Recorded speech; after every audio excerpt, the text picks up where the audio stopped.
There is a very subtle condition that many sincere seekers accepted somewhere along their path, and most never questioned it because when it was first heard, it sounded like wisdom, like the conscious, responsible thing to do. And the message appears in many forms: heal this, clear this, align this, reprogram this, hold the state, raise the vibration. Do this first, and then you will have what you want. It sounds mature, it sounds self aware, it sounds like taking full responsibility for your reality, right? So it is accepted quietly, almost innocently, as if it were simply how life works. So, this is what I want to talk about today, going deeper into this lie that so many of us bought into. So, welcome if you are new and or welcome back to the Wealth Identity podcast.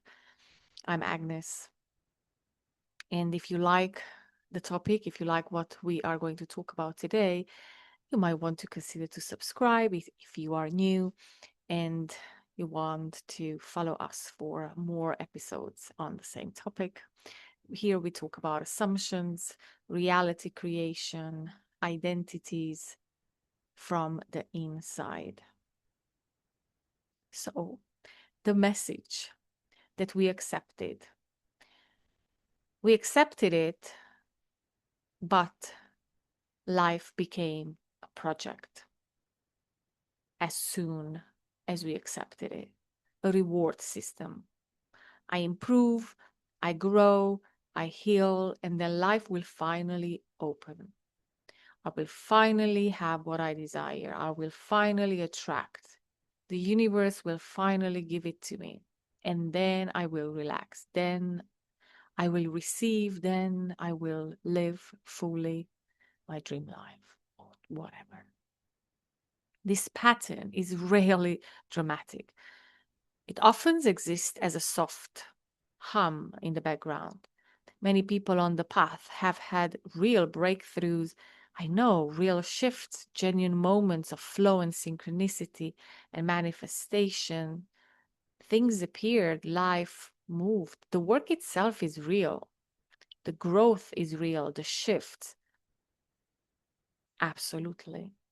And still, there can remain a quiet sense that life is slightly ahead, almost here, but not fully, as if freedom, ease, and abundance are possible, yet just on the other side of one more layer, one more insight, one more alignment, one more shift.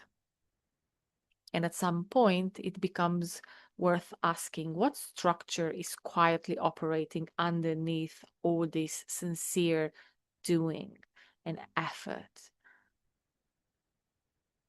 If we accept that we must first become a certain version of ourselves in order to receive what we desire, then we automatically living from the identity of someone who is not there yet. And from inside that identity, every method, every healing session, every manifestation practice becomes part of the same loop. We are always becoming, always improving, always aligning inside a story that never truly completes. Because the identity itself depends on the idea that we still need to become. This is where the seeker identity forms. And it took me many years to actually see this because when we are inside of it, we cannot see this. The manifestor, the healer, the light worker, the conscious creator, all beautiful identities, all devoted to awareness and expansion. Yet many of them share one hidden premise: I am the one who is on the path, on the way, almost there. My life will fully open once I reach the next level of clarity or alignment or healing or embodiment. enlightenment. For a time, this identity can feel empowering. It totally did. It gives meaning, direction, and purpose. It explains why certain desires have not fully materialized yet, because you still have karma to work on, or poverty vows, or ancestor patterns, or money blocks. It keeps us engaged, hopeful, moving forward. At the same time, the structure quietly postpones arrival. In a very subtle way, life becomes something we are approaching rather than something we are already inside. Ease feels just ahead. Freedom feels just ahead. Abundance feels like the next natural step. Once I clear this, I align with my highest timeline. Once the inner work is finally complete. And entire industries have grown around this premise. Therapy, healing modalities, spiritual teachings, manifestation methods, mindset frameworks. Many of them offer genuine value and real support. I know I have been inside of this industry for 2 decades. Yet collectively, they often reinforce the same underlying message. Something about you still needs fixing, clearing, or aligning before life can respond. So we move from door to door, teacher to teacher, method to method, not out of weakness, but out of sincere devotion to growth, to spirituality. Each step promises that this next insight, this next release, this next program, this next method, this next guru workshop, whatever shift will be the one that finally allows life to open in full, or allows you to finally heal, to have a healthy body, to have a healthy relationship, to feel truly loved, to reach financial freedom. Over time, this can create a quiet dependency on becoming better. It totally created for me. I didn't even realize. A life organized around self-improvement, not in an unhealthy or obvious way, but in a very refined and conscious way. We understand our patterns, we see our wounds, we learn our nervous system responses, we refine our identity, we shift timelines, we observe our assumptions, and still the same structure can remain in place. Once I fully change this, then I will have that.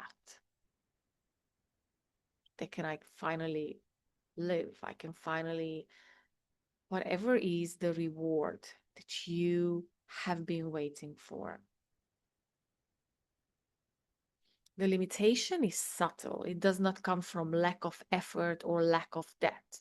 It comes from the premise itself. If the starting point is that something about me must be different first, then I am relating to life from the position of someone who is not allowed to fully receive yet. And fun enough, we are working on the block to be allowed and ready to fully receive.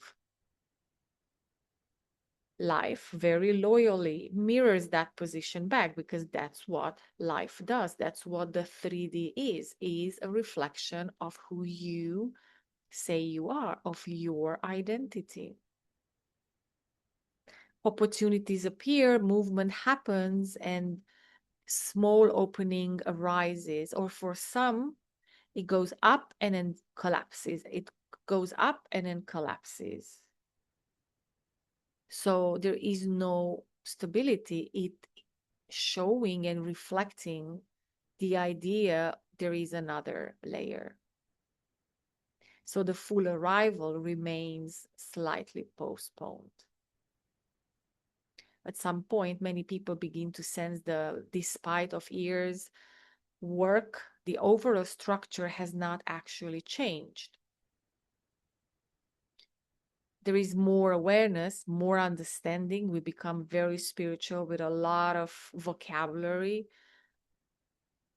like basically having doctorate in spiritual vocabulary. We have a lot of tools, but still the same quiet contract seems to be operating. And once a lens is seen clearly, it becomes difficult to fully forget that it is there. From that point, something softens. Growth can continue. I mean, it's always happening anyways, moment by moment. We are expanding naturally.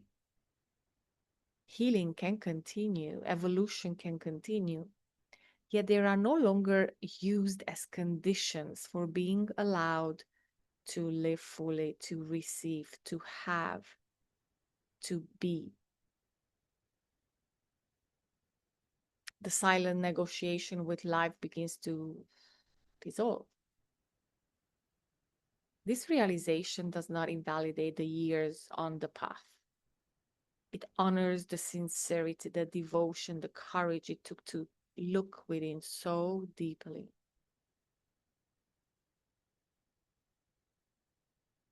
It simply places all of that work in a different context. Much of it happened inside a story that positioned us as someone who still needed to become, because we were remembering. It was not a spiritual, it was not a path of becoming, it was a path of remembering that we have always been whole and complete.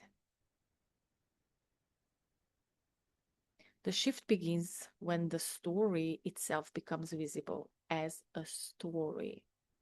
Nothing needs to be rejected or fought or completed. It becomes a simple recognition. The seeker is an identity that has been lived, not the totality of who we are. The manifestor, the healer, the one improving, the one aligning, the light worker, leading others, the one becoming better and better. These are roles that made perfect sense inside a premise that something must be different first. And when that premise is seen clearly, a small gap opens, a gap between awareness itself and the identity that has been lived automatically. In that gap, there is a new kind of freedom, the freedom of recognizing that the condition was self-imposed, even if it was absorbed innocently and reinforced collectively by well-meaning systems and teachings. From there, life begins to feel less like a project and more like a movement we are already part of. Because life always carried you. You were always supported. Things were coming, desires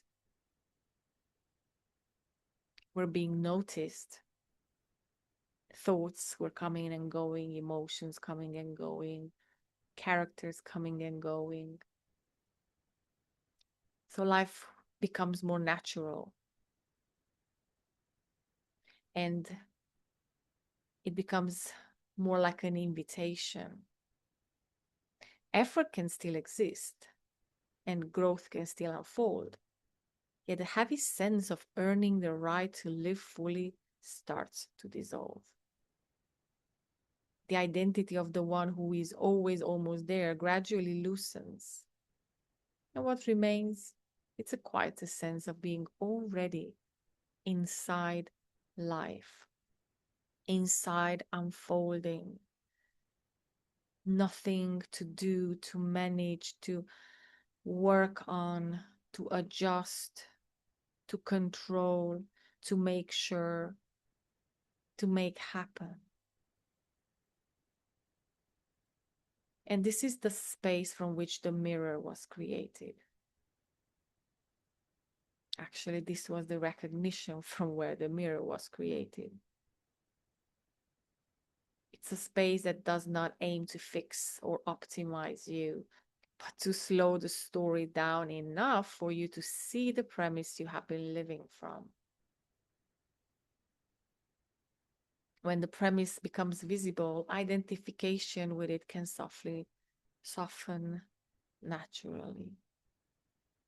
The doors are currently open for a small founding round of 10 members. So if you feel ready to explore this more deeply and even how it feels like and how it sounds like, you can, I'm going to put the link in the description box below, and then you can have a look. I also created a free audio, which is on my page, titled Why Nothing Changes Even When You Do Everything Right. It's a 20 minutes audio that I felt inspired to create. Just simply listen and notice what feels familiar. There's nothing to do, only something to see. And if this episode spoke to something you have been quietly sensing in your own life, whether that's exhaustion, in my case, was oftentimes disappointment, even betrayal of, I've done all of this, and yet my life is not showing it. And I always concluded that I probably need to do more. So I would love to hear from you, and where are you with your journey? You can share in the comments and send this episode to someone who may need to hear it. And if you'd like to continue exploring these conversations together, feel free to like and subscribe so you don't miss the next episode. Thank you so much, and I see you in the next episode of the podcast.